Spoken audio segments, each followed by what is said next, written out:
appreciate your enthusiasm, but Yeah, but hold on. hold on a second. Relax. But Absolutely. with that, nevertheless, that being said, is that, what would you say to somebody who wants to not only be an ally, but be a good ally? If you want to be a good ally in this moment, white corporation, white person with the means, that's a worthy allyship. On a ground level, if you're just working hard every week, you don't know what to do, you're an electrician, you're a plumber, grab one young man who doesn't look like you, a young woman, and teach them that trade. That's allyship. Allyship isn't just throwing the money, but if you got the big money, put it towards somewhere. But on a very real and basic level, my son had an accident with a man named Keith. I bought my son a car. My son Malik, with a very pretty girl in the front seat, rear-ended this guy Keith. Calls me. I pull up to Keith and the police officer. I say, if he'll allow me to handle this privately, I just don't want to call my insurance company because, I had just got in an accident. I drive fast. My son, Keith, in good faith, gave me the opportunity to do that. And me and this man became friends. I'm literally friends with this white man who told me about Atlanta pre-white flight and desegregation, who's taught me about fatherhood and the importance of presence in your child's life. That doesn't happen if we're not open for it to happen. So an allyship with white people doesn't have to be an organization of saving the world. But you do have to do what me and Keith did. You do have to, on blind faith, trust someone who doesn't look like you and allow that person to educate you. So an allyship is not just calling your black friends saying what I do. It's going to black organizations that might be local and saying, what am I do? It's calling your friend and saying, what's the next thing you're doing? And I want to be an extra set of hands. Doesn't mean you get to go to the black people meeting, but it does mean that they say, I'm going to feed people on Skid Row. You show up. And you show up with empathy and care, and you do it. And I'm going to tell you, we need doctors in that space. We need lawyers in that space. We need legislators in that space. We need the people who are really empowered to be in that space, because there's some things that need to happen on ground level that once the grassroots people have gotten it here, there needs to be money put behind these things. A lot of the problems that we have now that are erupting could have been solved in 96, 2006, 2016, and all these other years, but we chose not to because we trusted the right thing's going to happen. Right thing's not going to happen unless we make it. And after that, you have the potential to truly be brothers and sisters. You have the potential to be past the letting cultural, national, religious markers evict the fact that I know that I'm talking and I'm with a human being, and at our very core, past any physical difference, my job is to honor the soul of that other human being. So there's no need to have allies because I'm not at war. I truly have a brother and sister. There's no need to have an ally because there's no threat of war. I refuse to send any 18-year-old boy or girl off to die. And that has to be something that's much, much deeper than policy, much, much deeper than the human condition in the last 500 years. We have to get back to that. So that's my humble opinion. I don't know, where that takes white America, but I hope we stay standing up, fighting together. Mike, we've been having this great conversation, and a lot of people watching, they probably want to know, because again, these things happen in flashes where 1 minute we're talking about this, everybody's fired up, everybody's willing to do things, and then the next minute, the momentum dies. So how can the people who are watching now, how can they keep this conversation, this action, this momentum going?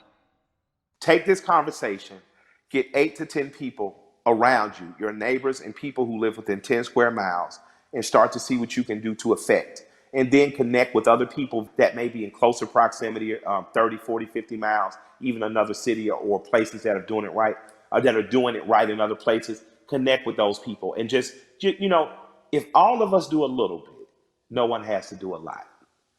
If all of us do a little, if all of us pick a little to do, no one will have to do a lot. That's a word right there. If we all do a little bit, nobody has to do a lot. Has to do a lot, absolutely. Nobody has to do a lot. Mike, I have enjoyed this conversation like I enjoy every conversation with you. I can certainly talk to you. Yes, it is mutual. The mutual respect and love of society right here.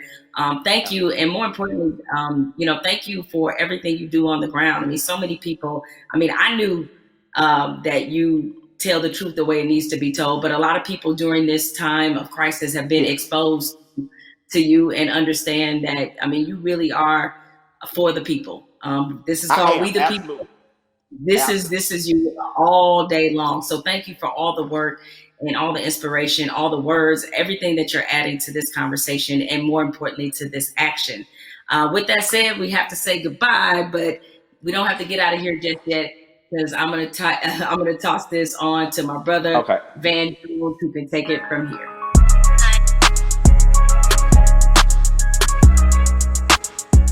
Jamel and I, we spent the past hour, we've been talking to Killer Mike, we've been talking to Elaine Welteraw. We also got a chance to see that amazing video from Lil Baby. Jamel, what did you get from your conversation with Killer Mike? And more importantly to me, what do you make of this moment that we're in? The one thing you can always expect from Killer Mike is blunt honesty. I think that's why a lot of people look at him as a really credible voice right now. He's honest about what he knows and honest about what he doesn't know. So I think when you have those elements, that's going to always make for a pretty good conversation. I'm with you. I mean, this moment at the same time is welcome. It's also a little bit surreal in terms of what took us so long to get here, to make sure that we're not always starting from ground zero every time we have to have a significant conversation about race in this country. Why do you think it's different this time? Because I mean, there have been videos before, and yet people still now act like they're shocked. Help me understand what's different this time from your point of view. What's your theory? It's two things that I think stood out about the George Floyd video. One, there was no yeah, but. And granted, in my mind, we've seen videos where there was no yeah, but people nevertheless invented a yeah, but. But in this one, there really wasn't one. Even if you were Stretch Armstrong trying to stretch and find one, there just wasn't one. What always has just stuck with me is the look on this officer's face as he was kneeling on George Floyd's neck. It was so cold. It was as if this were Thursday. And he showed such little emotion, remorse, any emotion you want to name. He didn't show any of that as he killed a man in the middle of the street with bystanders looking on. So I think that situation, coupled with the fact we had already been reeling from Ahmaud Arbery, we had already been reeling from Breonna Taylor. And even though the situation wasn't fatal, there was definitely a storm of frustration at what happened with Christian Cooper. So this all together leads us to this moment where finally, even the most adamant naysayers who wanted to pretend as if this wasn't a structural problem, what could they say?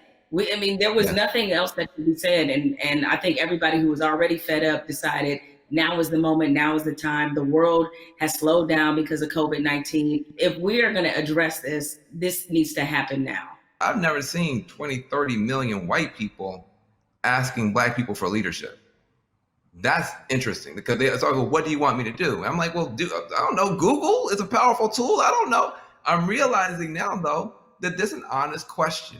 How do you think that we as African Americans and our allies can rise to meet a moment like this and actually accept the fact that we may actually have a couple million new allies? And how do we deal with that? That's new for us. I'm glad you used the word leadership, because there's a difference between us being put in a leadership position and us being put in an educational position. The educational part, we are long past, right? We don't want to be educating anybody else about race. We're not here to soothe you. We're not here to make you feel better. But leadership is something different. And it looks different depending on how you want us to take that leadership. Certainly, we are accustomed to being a voice on these issues. We're accustomed to setting the agenda. It's fine if we continue to lead in that direction. I think what we're looking for is, if this were, a relay race, we want to pass the baton, and we want you to be able to say, okay, here's what we've been feeling about this issue. Here's what needs to happen to change it. The other part of this race is that you got to be willing to run it just as hard and as fast as we are. Because if you're not, that's why we remain stuck in the flying pattern that we've been in for hundreds of years and decades as we've tried to reconcile this issue. So we have to figure out what is the most useful way of allyship. We see a lot of people throwing statements around. We see a lot of people throwing money around. We need that to be a focused effort, and more importantly, to be vocal about it. I can't take any more double-sidedness. There can be no more other-siderisms, if I may make up a word, meaning that you give over here and you're a company that is like, yeah, Black Lives Matter, except for in my boardroom where they don't, or except for my organizational chart where they don't. So I'm done with that, right? That's great. Charity's great. Charity doesn't change structural racism, right? What changes it is when you actively look in your building and ask, why aren't there more Black people in this building, in this boardroom, in this C-suite? So the allies that we have, what you can do, change the structure and cultures of your companies, of your businesses, of wherever it is you have influence. Start there. The thing I try to tell people is, it puts us in a no-win situation. I want our white sisters and brothers to be better educated and to care more, but I don't want to have to bear the burden of trying to teach and educate all the time. The reason you pay tuition is because it's costly to educate someone.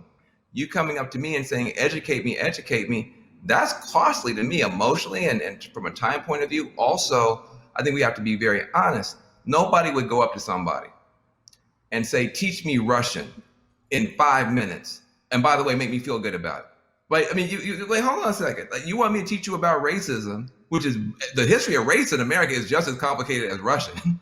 And you want me to teach you that in 5 minutes. And also, if I make you feel bad about it in any way, now I got to be your therapist too. And like you said, soothe you or whatever.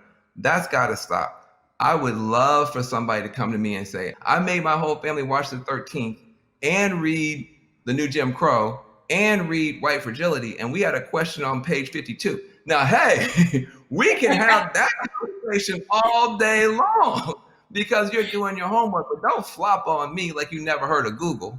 If you wanted to know about cryptocurrencies or whatever, you find that stuff out before any Black person ever heard of it. So I'm sure you can educate yourself about anything you want to know. I have to say something to you because I've never gotten a chance to talk to you. I feel like I know you because I'm such a big, mad, crazy Stan and fan. But I love you to death. I just am so proud of you. I'm saying proud of you almost as Patrick. I am so proud that you exist. Where do you find the strength to continue to do what you're doing and say what you're saying, even in the face of opposition, to the point where now the whole world has to listen to you? Where did you find the strength when they weren't listening? I guess maybe this is just part of the Black woman's condition, is that we don't know any other way. And most of us, I come from a line of Black women who were just like this. My mother's like this.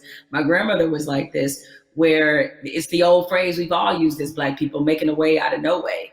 And scream until they hear you. You know what I'm saying? Is that because the opposite, to do the opposite of that is what? Is that I can't even afford to do that. I don't know any other mode but to fight for what's right, but to try to stand on the right side of history, but to speak for people who don't have a voice or a platform as large as mine, because somebody did it for me. What advice do you have for people who want to have these conversations, maybe not as well spoken, not as well read as you might be, but who really are sincere and want to have a conversation? I think you have to start from a point of honesty and being real about what some of your beliefs, prejudice, biases are, where they come from, why you learned them.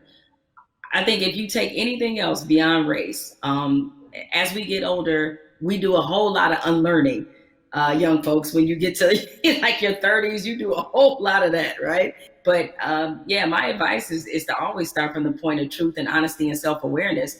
And you'd be surprised what you can get accomplished just by digging into those things. I mean, if you know you come from a racist background, or if you come from where race was talking about a certain way, be honest about what those conversations were and what they taught you. And ask yourself, is this the kind of person that you really want to be? Yeah, I feel like there's a 21st century mindset and a 21st century skill set that, everybody's going to need a mindset of empathy.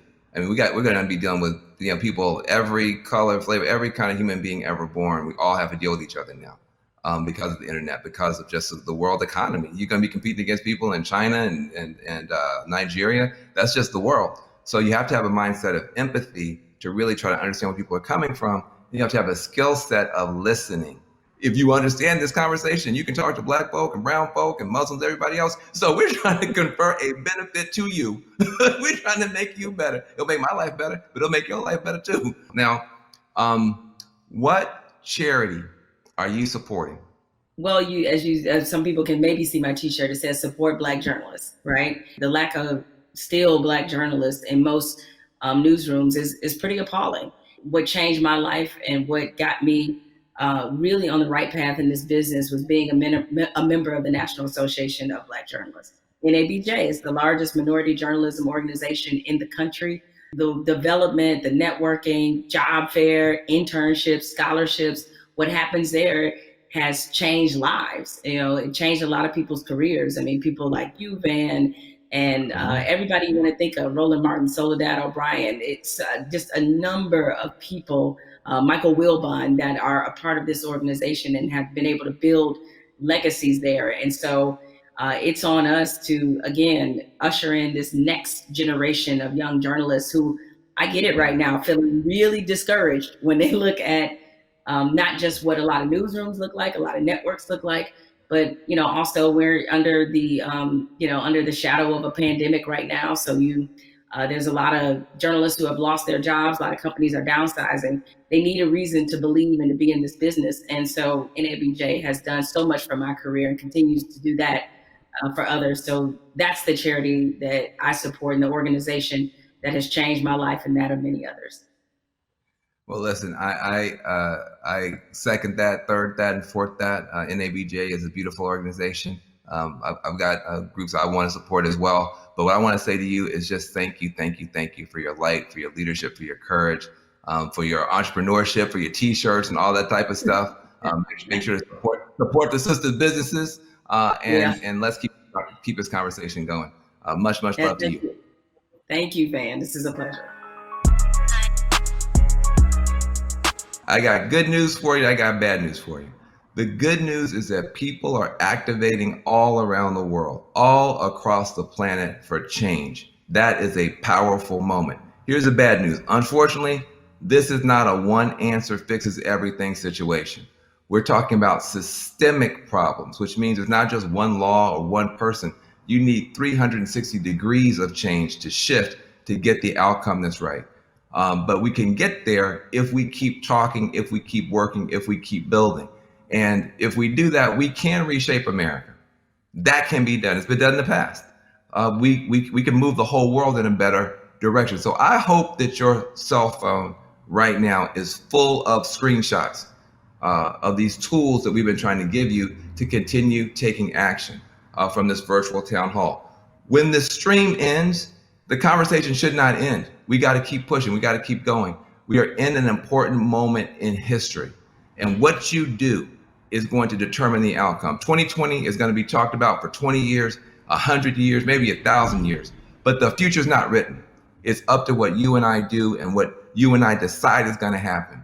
So I want to give a special thanks to the powerful voices that we've had, Elaine Welteroth, Killer Mike, Jamel Hill. Make sure you visit 50percentpledge.org to learn more about the power of money. Also visit my organization, reformalliance.com. We're trying to make a change. Let's be about it, not just talk about it. I'm Van Jones.